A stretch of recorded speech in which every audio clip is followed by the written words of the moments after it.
Assalamualaikum warahmatullahi wabarakatuh.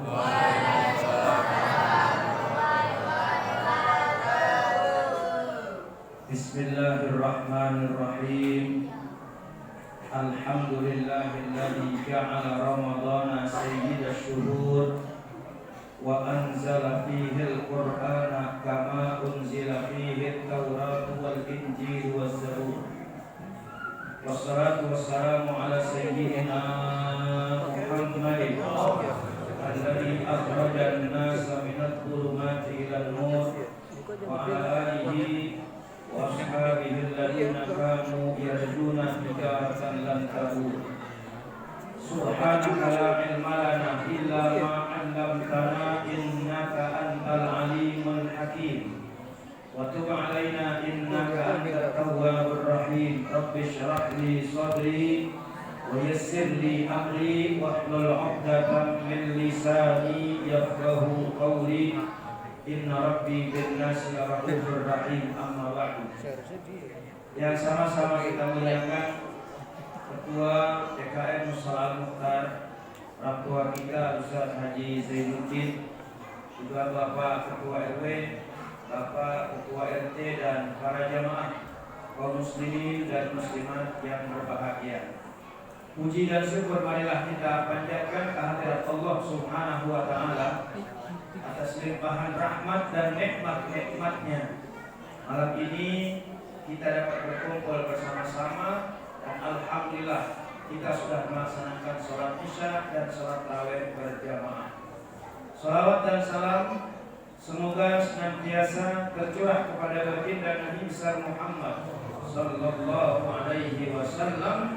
Mudah-mudahan salawat yang senantiasa kita baca membawa berkah dan menjadi syafaat buat kita dunia dan akhirat. Amin ya rabbal alamin. Bapak Ibu jamaah sekalian yang saya hormati, tidak banyak yang ingin saya sampaikan ya. Kalau untuk tausiah itu ada istilah kultum, ada istilah kulibas, ada istilah kutipu ya. Jadi ada 3 istilah. Yang pertama kultum. Kalau kultum itu apa? Kuliah 7 menit. Ya, pendekkan kayaknya ya, yang lumayan panjang dikit kulibas, kuliah 15 menit ya. Yang panjang lagi kutipu, kuliah 30 menit. Kelamaan tinggal. Mau yang mana? Mau yang kultum, kulibas, apa kutipu? Kalau nggak mau semua ya tinggal. Yang pendek aja ya. Yang sedang-sedang ada di saya juga pagi dalam 25 tempat ini. Tapi memang tempat subuh, zuhur, asar, maghrib tadi mau di hadapan saya. Ya, buka puasa di sini kan yang akan disolpon. Ya udah belum pulang lagi nih. Ya, langsung ke sini. Alhamdulillah bisa silaturahmi karena udah jadwal. Ya, alhamdulillah. Dan tidak banyak yang ingin saya sampaikan. Saya hanya ingin mengajak para jamaah untuk introspeksi diri, terutama saya dan kita semua. Ya, kita introspeksi apakah hidup yang kita alami ini sudah merasa berkah atau belum. Ya, makanya yang ingin saya sampaikan itu adalah judulnya berkah. Ya, judulnya berkah. Kita udah merasa berkah atau belum? Oh, emang apa artinya berkah? Ya, nah, kata-kata berkah ini sering kita ucapkan. Kalau kita datang ke ustaz, ke kiai, ustaz, doain saya biar hidup berkah. Kita doain orang juga begitu, mudah-mudahan saya hidup berkah. Ya. Nah, kalau ada orang ulang tahun, doanya apa? Barakallahu laka fi umrik wa hayatik. Semoga Allah berkahi dalam umur dan kehidupan Anda. Berkah juga. Kemudian kalau kita kondangan, ya, ada orang menikah, kita datang, nikah salaman, apa yang kita baca? Apa yang dibaca? Hah? Kata apa? Kalau itu kondangan tiap, kalau kondangan ngapain doang? Makan doang. Itu harus ada doanya. Dan Nabi mengajarkan doa kepada dua mempelai itu khusus doanya. Ya, bukan selamat bukan ajaran Nabi. Itu bahasa Indonesia. Tapi yang diajarkan oleh Nabi apa? Barakallahu laka wa baraka alaika wa jama'a bainakuma fi khair. Semoga Allah berkahi Anda. Yang pertama ada kata-kata laka, yang kedua alaika. Ini bedanya itu kan laka sama alaika. Kalau laka itu biasanya dalam kehidupan yang senang, dalam keadaan senang, rumah tangga gak ada masalah, kerjaan suami enak, istri juga enak, kemudian kampung negara juga gak ada masalah, aman. Amin. Tapi hidupnya dekat. Kenapa? Gak ada masalah. Nah, kemudian ada kata-kata alaika. Ya, yang dimaksud barakallahu laka wa baraka alaika. Alaika ini apa? Ini maksudnya dalam keadaan susah. Ya, adik-adik sini. Ya. Nah, kata-kata alaika ini artinya dalam kehidupan yang susah sekalipun, ya Allah masih kasih keberkahan buat kita. Misalnya suami istri, suaminya di PHK dari kerjaan, tapi kehidupannya berkah juga walaupun kondisi suaminya di PHK. Atau mungkin kayak kemarin itu kondisi COVID-19, ya itu kan kondisi yang luar biasa. Apalagi Ustaz, ya juga ada pemasukan, dia banyak ada. Ya Jumat libur, pengajian libur juga. Tapi saya merasakan berkah. Loh kenapa? Masih bisa makan enak, ya, masih bisa bayar utang, masih bisa bayar kredit motor. Itu namanya berkah, ya. Itu berkah, makanya barakallahu laka wa baraka alaika. Terus begitu udah punya anak, ya, doanya apa? Buat anak yang dilahirin, ya, buat kedua orang tua yang melahirkan apa? Berkah juga. Barakallahu laka fil mawhubilak wa syakartal wahid wa balagha asyuddah. Artinya apa? Dalam kehidupan ini yang kita cari adalah keberkahan. Karena tidak ada nikmat yang paling besar kecuali hidup penuh dengan berkah dari Allah Subhanahu wa Ta'ala. Makanya Nabi Sallallahu Alaihi Wasallam setiap hari di waktu pagi selalu doain kita. Apa doanya? Allahumma barik li ummati fi bukuriha. Ya Allah, berkahilah untuk umatku di waktu pagi harinya. Buat umatnya mana? Umatnya yang mau sholat berjamaah, umatnya yang mau melaksanakan sholat subuh walaupun di rumah, ya. Nah itu dapat doa dari Nabi biar hidupnya berkah. Kalau yang nggak sholat nggak dapat, ya. Kenapa? Karena umat Nabi Muhammad yang dikhususkan di situ adalah umat Nabi yang ibadah kepada Allah Subhanahu wa Ta'ala. Kemarin begitu masuk bulan Rajab, doanya apa? Allahumma barik lana fi Rajab wa Sya'ban wa balighna Ramadan. Rajab berakhir, Sya'ban berakhir, masuk Ramadan, minta berkah juga. Apa doanya di bulan Ramadan biar berkah? Allahumma fariqal furqan wa munzilal Qur'an bil hikmati wal bayan barikillahumma lana fi syahri Ramadan. Berkahilah kami pada bulan Ramadan, ya Allah. Jadi nggak ada nikmat yang paling tinggi kecuali hidup penuh berkah. Ya, mau makan apa yang dibaca? Allahumma barik lana fima razaqtana wa qina adzabannar. Itu doa yang mustajab banget. Ya, doa yang mustajab. Kenapa? Enggak mungkin orang kalau nggak makan pakai Allah membalikkan. Coba baca doa Allah membalikkan sekarang. Mau nggak? Mau makan? Kan ada. Tapi ketika baca Allahumma barik lana langsung spontan makanannya ada di depan kita. Udah tinggal makan, ya. Nah itu tentang keberkahan. Ya. Orang kaya belum tentu hidup berkah. Bisa jadi orang miskin hidupnya lebih berkah. Orang yang sehat belum tentu berkah. Bisa jadi orang yang sakit hidupnya berkah. Orang yang sehat coba, dia belum tentu bisa pergi masuk ke masjid, pulang dari masjid, sholat subuh berjamaah, sholat tarawih, belum tentu. Tapi orang yang sakit, biasanya sakit, bukanin, ya Ramadan ini puasa full, datang walaupun dituntun, walaupun pakai bantuan.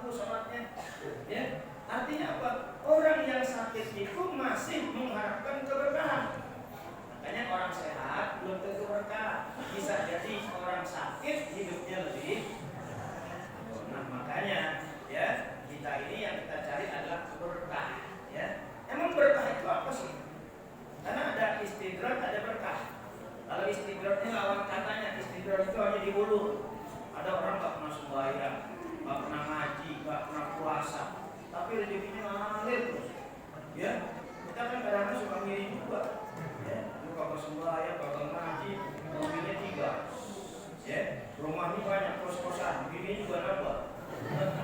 Ya, padahal kata sholat kata ngaji, kita yang sholatnya rajin. Ya Allah, tahajud bangun malam rajin, ke masjid juga rajin juga, ngaji juga rajin, masih begini-begini aja, seret-seret juga. Ya, nah, tapi yang kita rasakan itu adalah keberkahan. Kita nggak usah ngiri dengan kehidupan mereka, orang-orang yang nggak sholat, yang nggak puasa, sementara dikasih rezeki banyak, nggak usah ngiri. Kenapa? Itu diulur. Di dunia biarin, tuh dikasih anak, kalau di akhirat. Dunia cuma sementara, sebatas umur kita. Tapi nanti akhirat, khalidina fiha abada, dia akan kekal selama-lamanya. Ya. Lalu apa artinya berkah? Kata Imam Ghazali, berkah itu yang pertama adalah ziyadatul khair, bertambahnya kebaikan kita. Dari kita nggak punya istri, nggak punya suami, Allah kasih pasangan, punya istri, punya suami. Kemudian Allah kasih lagi anak, kemudian Allah kasih lagi menantu, Allah kasih lagi cucu, itu berkah. Ya, bertambah keturunan berarti bertambah berkah. Kenapa? Kebaikannya bertambah. Yang tadinya belum kerja, Allah kasih kerjaan. Kemudian udah kerja, jabatannya naik. Kalau jabatannya naik berarti gajinya juga naik juga. Berkah juga. Ya. Tapi apakah keberkahan hanya sebatas itu saja? Tidak. Kata Imam Ghazali, yang paling utama dari orang yang hidup penuh dengan berkah itu adalah yang kedua, ziyadatut ta'ah, bertambah taatnya pada Allah Subhanahu wa taala. Jadi mungkin hidupnya enggak kayak orang-orang enak ya. Mobil punya ini punya. Kita biasa-biasa aja. Tapi kita ngerasain semakin taatnya kita kepada Allah Subhanahu wa taala, terasa dekatnya kita kepada Allah Subhanahu wa taala. Rajin ngaji ya, kemudian juga silaturahmi rajin, baca Qur'annya juga rajin, bersedekahnya juga rajin, walaupun dia bukan tergolong orang kaya. Nah, ini namanya berkah. Ya, berkah itu ziyadatul khair, dan yang kedua ziyadatul ta'ah. Makanya orang enggak dinilai dari harta, enggak dinilai dari materi, enggak dinilai dari kesehatan fisiknya, tapi yang dinilai adalah ketaatannya kepada Allah Subhanahu wa taala. Buat apa harta banyak tapi gak berbayar? Gimana? Nah, makanya yang kita cari pada bulan Ramadan ini adalah keberkahan. Ya. Ada satu cerita. Nih, cerita ini yang membedakan antara berkah dengan istidraj. Imam Ghazali pernah cerita bahwa ada dua anak muda yang pergi ke sungai, dua-duanya ingin memancing. Ya, Pak, Bu, siapa yang tukang mancing sini? Ya, kerjaannya nggak bisa maju, kerjaannya nggak bakal bisa maju. Kalau maju nyepur, orang namanya kolam, ya, depannya sungainya. Nah, kata Imam Ghazali, ada dua anak muda yang pergi ke sungai, dua-duanya mau mancing. Yang satu mancing berdoa, Bismillahirrahmanirrahim, dengan nama Allah yang Maha Pengasih lagi Maha Penyayang. Dia lemparkan umpannya. Kemudian yang satu lagi berdoa, Bismillahirrahmanirrahim, atas nama setan saya memancing. Allah, dua dilemparin. Nah, sudah lama mereka memancing. Yang membaca Bismillah ini cuma dapat satu ikan, cuma dapat satu. Yang baca Bismillahirrahmanirrahim dapat banyak. Jangan ditiru ya. Baca Bismillahirrahmanirrahim dapat ikan banyak, jangan. Ya, kayak malah cebur tadi dicorokin ke setan loh. Ya. Nah, yang baca Bismillah kan berpikir, wah itu teman gua dapat banyak. Emang doanya apa sih? Nanya dia. Bang, ente doanya apa sih bang? Gua dapat ikan banyak, gua cuma satu dari tadi. Kan kita barang mancing. Selesai juga barang, kenapa? Saya cuma dapat satu, abang dapat banyak. Nah, yang dapat banyak bilang, emang lu doanya apa? Gua baca Bismillah, atas nama Allah aku memancing. Dapat cuma dapat satu, gua baca Bismillahirrahmanirrahim, atas nama setan dapat banyak. Nah, timbul dalam hatinya ini perang. Ini orang yang baca Bismillah dalam hatinya perang. Kalau gitu percuma dong gua baca Bismillah. Dia baca Bismillahirrahmanirrahim dapat banyak. Kalau gitu percuma dong gua sholat, ya. Tapi akhirnya Allah kasih dia hidayah. kasih dia petunjuk. Ya, dia hilangkan pikiran-pikiran jelek semua. Akhirnya dia berpikir apa? Biarin deh, gua dapat satu, gua terima, gua ikhlas. Mudah-mudahan satu ikan yang gua dapat ini membawa berkah. Ya, buat badan gua dan juga biar tambah rajin ibadah gua. Oh, dia berpikir begitu. Kenapa? Daripada akhirnya dia pikirannya jelek. Nah, sementara yang membaca bisnis syaitan ini dia sudah kesenangan. Padahal dia sudah istidroj, diulur oleh Allah Subhanahu wa taala. Nah, itu yang tadi saya katakan, ada orang enggak pernah sholat, enggak pernah ngaji, enggak pernah puasa, tapi dikasih rezeki banyak. Ada orang yang rajin sholatnya, puasanya rajin, ngajinya juga rajin, rezekinya segitu-segitu aja, nggak banyak. Itu sama dengan perbedaan orang yang mancing baca Bismillahirrahmanirrahim cuma dapat satu ikan, yang membaca bisnis syaitan dapat ikan. Tapi yang dapat satu ikan ini merasain nikmatnya, merasain berkahnya. Nah begitu juga kita. Kita nggak usah iri dengan kehidupan orang-orang yang mewah, begini-begini, nggak usah, biarin aja. Ya, kan udah waktunya juga Allah kasih kita. Mungkin di dunia kita nggak seperti dia, tapi nanti di akhirat Allah Subhanahu wa taala akan masukkan ke dalam surga yang tempat itu tempat paling mulia dan indah. Nah, makanya saya mengajak buat saya, buat kita semua, kita introspeksi. Kira-kira saya hidup sekarang ini udah ngerasain berkah belum ya? Kan yang bisa ngerasain kan, ya Bapak Ibu semua. Mungkin saya melihat seseorang tuh, ya orangnya enak banget hidupnya, belum tentu. Ya, yang kita pikir orang tersebut hidupnya enak, belum tentu dia ngerasain enak. Bisa jadi rumah bagus, hartanya banyak, hidupnya gelisah. Ya, atau rumah tangganya gonjang-ganjing terus. Tapi kita yang sederhana merasakan keberkahan dan kenikmatan dari Allah Subhanahu wa taala. Pakai banyak utang yang penting bisa bayar, ya. Nah, banyak utang yang penting bisa bayar. Nggak punya utang, usahain. Nggak apa-apa, saya utang motor, kredit mobil, yang penting bisa bayar. Nah, kalau udah bisa bayar, aman. Hanya minta, ya. Allahumma inni a'udzubika minal jubni wal bukhli wa a'udzubika min ghalabatid daini wa qahril rijal. Ya, apa-apa, mau kredit motor karena duitnya cash nggak punya, apa-apa kredit. Bismillah, Allah kasih kemurahan. Sampai-sampai ada orang pengen umroh, kredit di bank, boleh nggak? Boleh, yang penting bayar. Yang penting niatnya bayar. Jangan aku pengen umroh, ntar kalau udah umroh, ya, mau nggak bayar, dari aja. Kalau motor bisa dibalikin, kalau umroh, apa mau dibalikin? Apa yang mau dibalikin? Ya, kecuali mati. Tapi rata-rata Pak, kalau kita pinjam duit buat umroh, itu kalau kita mati itu nggak dituntut. Artinya nggak ada penyelesaian secara ahli waris. Ya, nggak diwarisin ke anaknya, cucunya nggak. Kenapa? Udah bebas. Karena memang umroh dan haji itu adalah untuk ibadah khusus. Beda dengan motor. Ya, beda dengan motor. Nah, ini aja yang saya sampaikan. Pas lebih sedikit.